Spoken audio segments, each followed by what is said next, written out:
Hey Tekken players, hope you're all doing well. So, quick talking headpiece about how I personally would try to fix Season 2 with Tekken 8. Now, there's one major balance patch coming in July, and that's coming with Vacuum's release.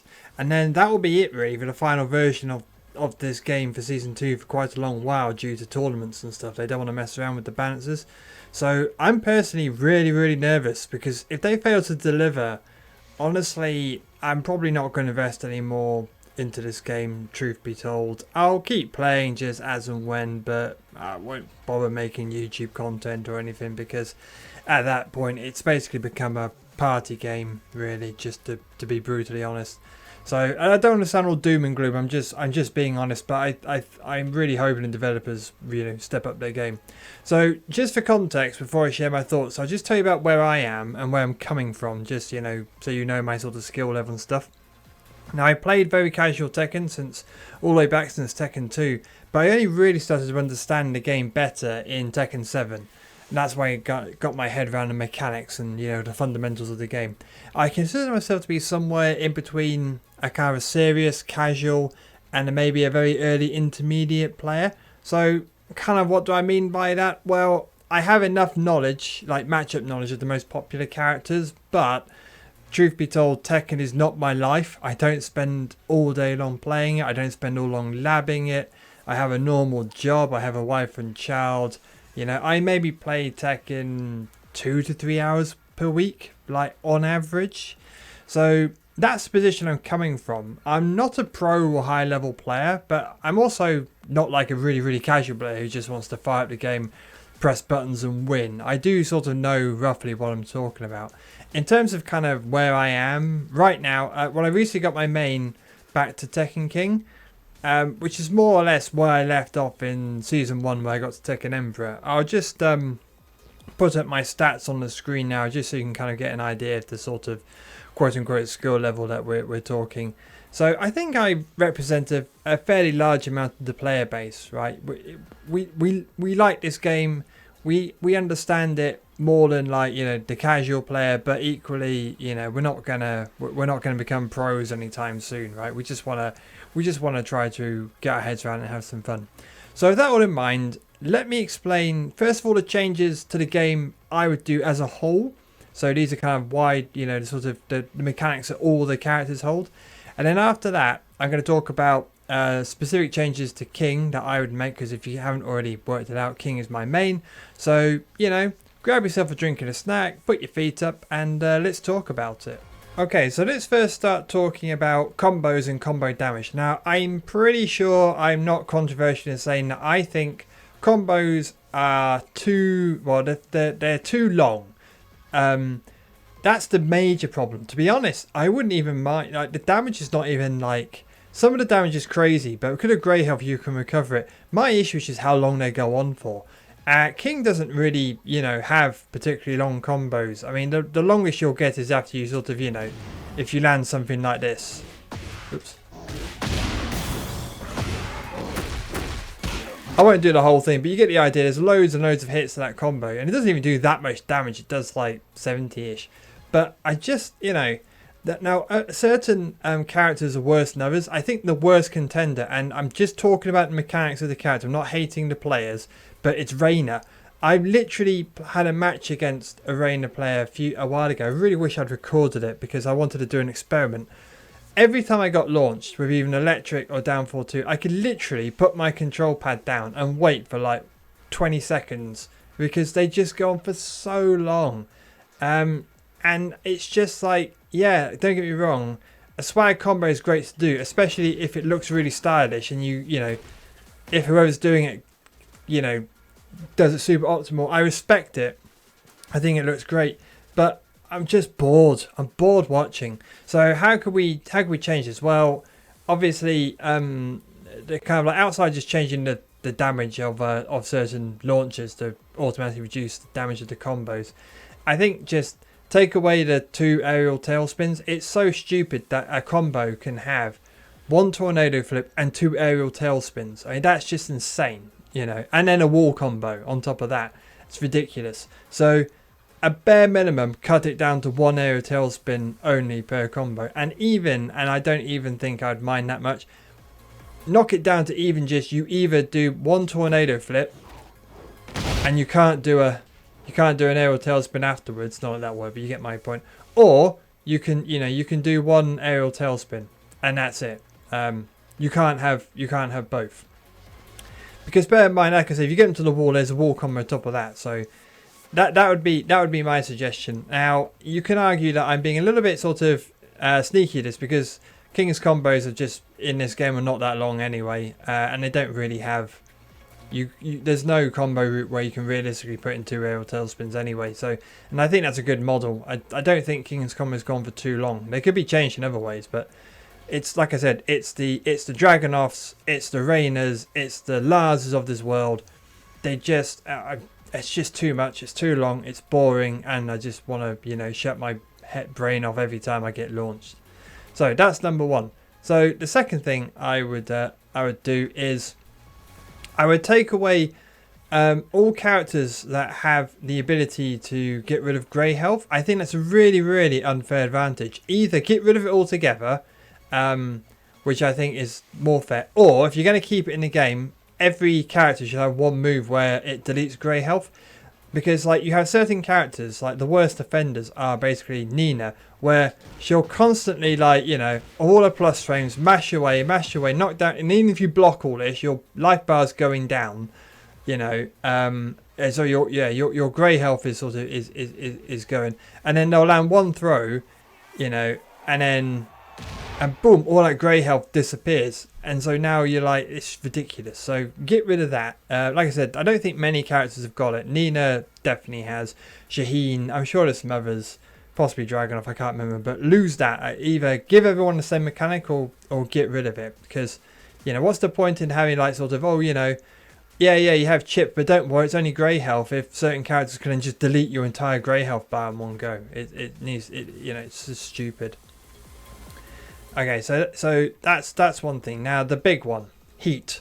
Let's talk about heat. Now I know a lot of people want heat to just go altogether and just get rid of it. I'm afraid if you think that's going to happen, then I've got a bridge to sell you, my friend, because it's pure copium. They're not going to get rid of heat from this game. It's too fundamental. It's the whole game's built around it. So if we accept that heat is going to stay part of this game, what can we do to make it more tolerable? Well, I've got a suggestion, and I've not heard anyone else say it. So if they go with this, then you can thank me later for Harada stealing my idea, which is first of all, you don't have heat at the start of a round. Okay, that's not new. Lots of people suggested that you have to build it up like a meter. Again, that's not new. Everyone said that. So you have to build up your heat. But here's where I think it'd be even better.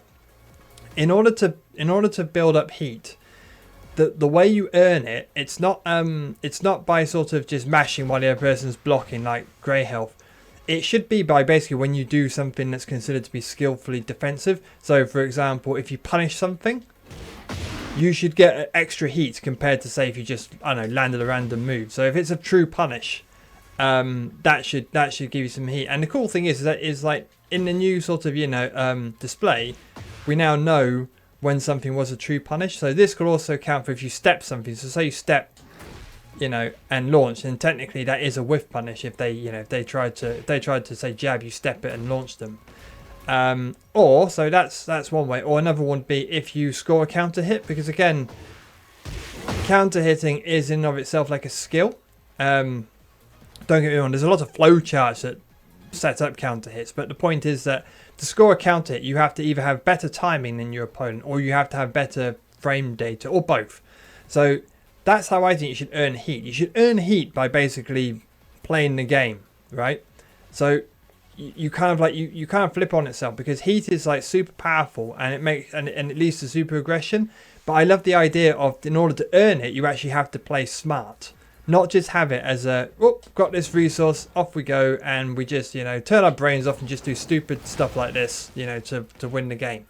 So that's what I think. So keep heat in the game. It's not going, but you don't start the round with it. You can have a bar that's true for every round, but like you don't earn heat by just sort of mashing You earn it by sort of, and you could even have it by certain punishers give you like the full bar straight away, you know.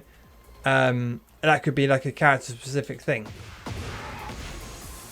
You know, reward those characters who, let's say, like for example, like Lee. So Lee's heat is not great. It's pretty sort of, you know, it's not brilliant. You could argue the same to an extent. Heihachi's isn't brilliant, but they have really good punishment tools. So that could be the way that it works. They balance it around, i.e., their heat's not great, but some of their, if they land like a certain punisher, like, you know, whatever, they instantly get access to heat. So you kind of balance it that way. That would be my suggestion. I think that would make the game more interesting, and people would actually have to think about what they're doing, rather than just sort of either activating heat whenever they want, or just scoring a random, you know, heat engager to sort of then activate heat. Make people earn it, but earn it in a smart way. So you heard it here first. That's what I think they should do. Will they do it? Almost certainly not, but you know, we can all dream. Okay, so that's kind of like, I wouldn't do much else in terms of the basic mechanics of the game. I think as it stands, you know, that's kind of it. But when I say that, obviously those changes, they don't sound like much, but they would make a fundamental difference, i.e., you know, you can't just access heat whenever you want, combos be a lot shorter. I really think that would make the game, you know, more fluid and more interesting, while still keeping heat in the kind of like the, you know, the fun and games that heat, you know, provides. So now I've talked about what I would want to change to the whole mechanics. So let's talk about what changes I would do to King. And the reason I'm going to talk about King is because that's the character I know the most. So I should just mention, all these changes I'm going to suggest are based on, for the sake of argument, that everything else in Tekken 8 stays the same. So we're assuming that all those changes I suggested to change the game as a whole haven't happened. It is exactly how it is now. I'm also only talking about King. I know there's lots and lots of BS characters in this game. And you might say, oh, but, you know, if King loses this thing, then this other thing that, I don't know, this other character has is better, therefore, blah, blah. I don't care. I'm not talking about the other characters. I'm going to assume that they're all nerfed as well. We're just going to talk about our boy. So let's assume that all the casts get much needed nerfs, because I think everyone can agree that's what needs to happen. So what would I do with King?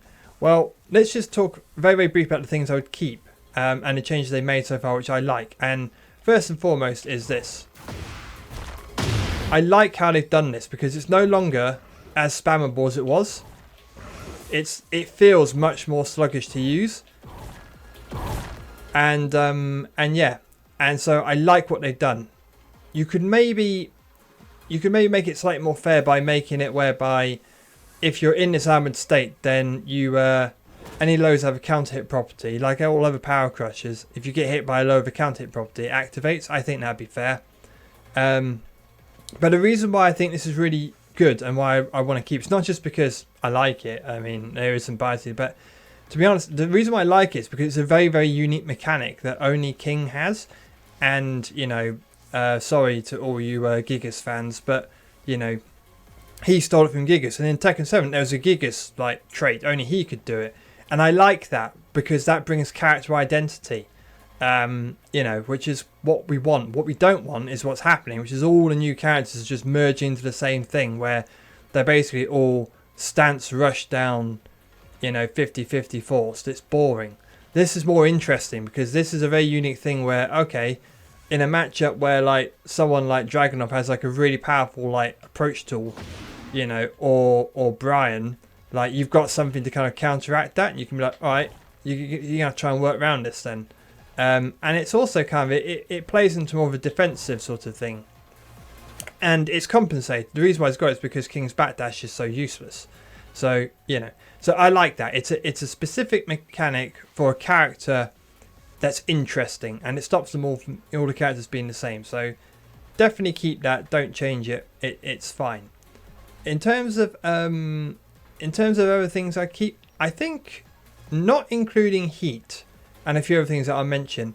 The changes to Jaguar Sprint, outside of heat, the only sort of changes, if you'll notice that obviously he now has this thing where he charges up and then gets some more enhanced stuff.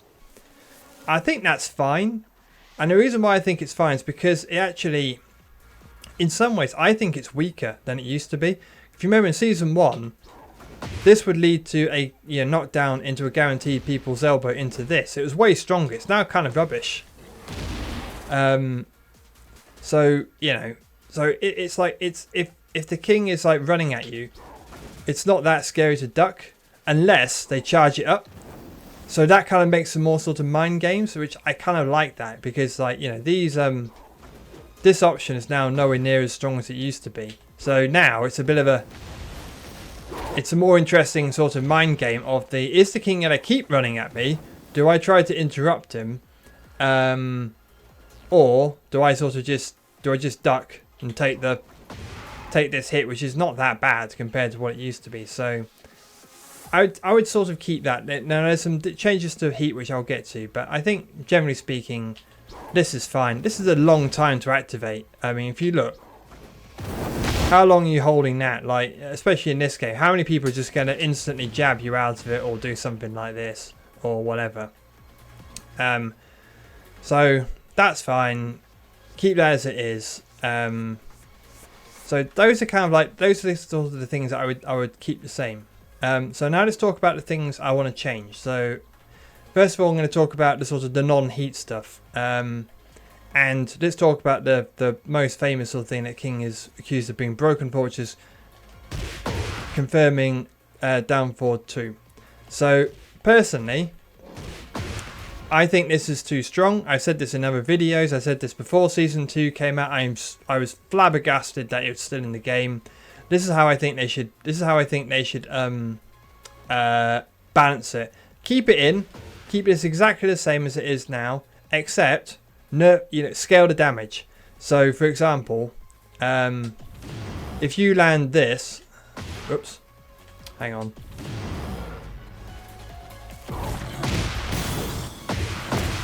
You see how that damage is scaled? I've forgotten what it is off the top of my head, but basically all the follow-ups, that even if you land a full combo, it's not that much. Do the same thing. So just make it after this knockdown, all this is scaled right back. So then, because then it rewards this legacy skill, because despite what people say, to be able to confirm this, especially online, confirm that it was a counter hit is hard, and it's a skill which I've learned, and I'm really sort of proud of it, And I just think it'd be a shame to lose that. I think it's a nice thing to sort of, one of the things that Tekken is famous for is rewarding execution and practice, and I think that's really good. The only other thing you can maybe do, and again I suggest this before, is if you're not gonna get a combo of it, just change it so you can still do this. So again, you still get to keep the legacy skill, it's just not as much damage, but either way, that's what I would suggest. So make that change. Now the next thing I would do, 4-4 neutral 2, and again I said this in previous seasons, it's still too strong. Yes, it's very, very steppable, which is good, but apart from that, it's pretty broken. So if you want to change it, make it -14 would be my suggestion. That rewards a better punish from most of the cast. Those who can still launch -13 can still launch it. I mean, I just think do that. Or if you're going to keep it -13 on block, then take away the counter hit properties, make it less damage. So one of those two, I don't care which one to be honest, but either way, it's still too good a low. He doesn't need it. Okay, so I sort of alluded to it there. A few changes I would make, again outside of heat. It's his wall combo. So let's take Mr. King to the wall. So, oops, there we go. So King finally got a wall combo, like a proper one, and that's great. About blooming time. That's been one of sort of King's weaknesses for so long. So now he can deal proper damage at the wall, which is great. However, why, Harada, Murray, whoever's listening, why does he get to do this? Why does he get to do this into a Jaguar mix-up? This is ridiculous. It just doesn't need it. This is a lot of damage as it is. Why does he get to then do like something like that? And the amount of times, this is so kind of unnecessary, because the amount of times I've basically stolen games, right, by every time I've done the wall combo, I've done the low. I've done the low literally every single time. And then on the final round, same situation. Yeah, you guess what happens. It's not rocket science, but yeah, I basically just do the mid because they're ducking now. And then you get to like, the stupid thing is if you hit them with that mid, it resets the entire situation, right? Because basically, and you go again. You know, so you just set up another sort of, you know, force 50-50, and it's just, it doesn't need it. So get rid of that. Like, keep this. That's fine. It should not get to do a Jaguar sprint afterwards. It's just, it's stupid. Stop that. You know, lose it. Now, when it comes to the force transition after while starting 2-2, I'm honestly not, I don't really care. I think if you had to put a gun to my head, I'd say just go back to how it was, because this was already seriously plus on block. So you had all the time in the world to do, like, you know, to do a to do some sort of, you know, crouch dash mix up or whatever. Because, you know, I've forgotten how plush you are, but it's an insane amount. So why does he get to do this as well? Doesn't need it. And I suppose, if nothing else, just annoying, because like, this used to be, in certain situations, this was a really good combo ender, and it's annoying now you have to kind of do it and hold back. But anyway, I'm not that fussed about it. I just don't think he needs it. Another okay, so let's move into kind of like a little bit of the heat stuff. And again, not much I would change about King's Heat, but this is one of them, right? So let's say you're in heat. Now his Jaguar sprint is now like much stronger because he's armored, so his options are like pretty good. So this is what I would change. It's a little bit of a controversial one, but I'll explain why. I would make this the RKO. That shouldn't be unbreakable, right? What it should be is if you do it, and let's say you go with, let's say you activate it by hitting 1+3, that should be a 1 break, and if you hit it with this one, 2+4, that should be a 2 break. So it's like a, you know, so it's a 50-50. The reason why it shouldn't be, the reason why you should be able to break it is, well, two reasons. Number one, because offline, people say you can react to it. Okay, fair enough, I'll believe you. My reactions are terrible. I can't, but if you say you can offline. However, online, this is like, you know, this is unseeable. This mix-up. So you should have an opportunity where you can, in effect, sort of break it. That's the reason number one. And reason number two is because something no one talks about is homing. So it's an unblockable homing high, right? Which is kind of mad when you think about it, when he also has this. I'm not doing anything optimal here. It's just basic stuff, and it's still getting 70 damage. So that would give you some more options, right? Because you can either sort of sidestep, you know, and that would potentially avoid this if you were to sidestep long enough. Also, if you sidestep long enough, then, you know, basically, I'm sure you've seen it. If you do this from like all the way over here, they'll sidestep and he'll just keep running and run off to the other side of the screen like an idiot. So obviously, that the Jaguar Sprint 3 is the homing option, the homing mid, but it's quite slow. And I just think it balanced out quite nicely because this is homing, but it's basically if that lands and you can't do anything about it. So that's how I'd balance that. I just think RKO shouldn't be. It shouldn't be unbreakable. It should be a 50-50. Like it, a bit like this mix. Notice how you see? One's a one, you can break both of these. One's a 1 break, one's a 2 break. And it just depends on which input you go for. Same obviously with same with these. You know? So 1 break or it's a 2 break, depending on what input the king player goes. So that'd be, you know, that's how I'd balance that, and I think that's fair enough. And then the final thing is similar subject. Let's talk about homing throws. So obviously, when you're in heat, all his best throws become homing, right? Oops. But you get the idea. So there's a lot of controversy about this because it's like, you know, people weren't happy with homing throws when this first came out, and are not happy about them now. Now, I'm not going to get into an argument as to whether the fact that it's a high, guys, is like, you know, a fair enough counter, and the fact you can break them if it's even in some cases it's a 50-50. But let's put all that aside. If you're going to moan, let's say it's not fair that they track as well.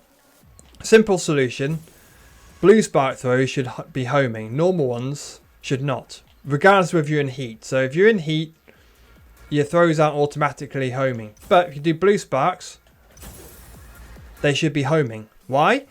Because, as I said before, that rewards legacy skill and people who are willing to practice. But if you think about it, let's take a classic example because and I love you boys and girls, but let's be honest, the kind of players who moan about homing throws are going to be the likes of Mishima players. You know, and they'll say all this while casually not acknowledging the fact that they have one of the best moves in the game, i.e. the electric. How's the electric justified? How can you justify a launching +5 on block, you know, high with insane sort of speed recovery, you know, some cases tracking, hit, etc. How do you justify that? You justify it by the fact it's a just frame. It's hard to do.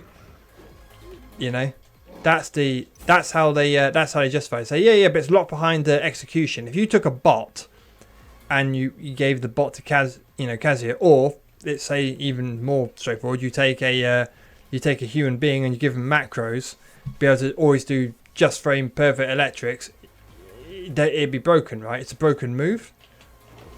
So the way you get around that, can't get blue sparks on my 2 throws for some reason. There we go. So the way you balance it, you say, well, it's super hard to do. Make that the same with homing throws. Simple. Should be, if you land a blue spark. Funny how there you go. If you land a blue spark, that should be homing, right? And then it's cool. It's just a nice feature, and it's a nice little, you know, if you want to balance it out, because blue sparks do have some, you know, they do have some built-in sort of advantages, like they're a bit harder to break, they do a bit more damage. Take away those if you want. Just make it whereby if you land a blue spark, they're homing. Easy. And that, now I just check my notes, is more or less it. So, these are just my 2 pennies worth as I said, a sort of call it either a very, very serious casual or a sort of casual intermediate, however you want to label it. But those are just my thoughts, and I'd love to know what you guys think. Do you think this would be, do you think this would be sort of fair changes? Are there any other sort of big, big sort of ideas that I've missed out? And for the love of anything, please don't say remove heat. I'm sorry, it's not going. It's your pure copium if you think heat's going to go. Heat is here to stay, so work around how to balance the heat out. I've given you my suggestions, but I'd love to hear yours. So let me know what you think, and hopefully see you for the next balance patch.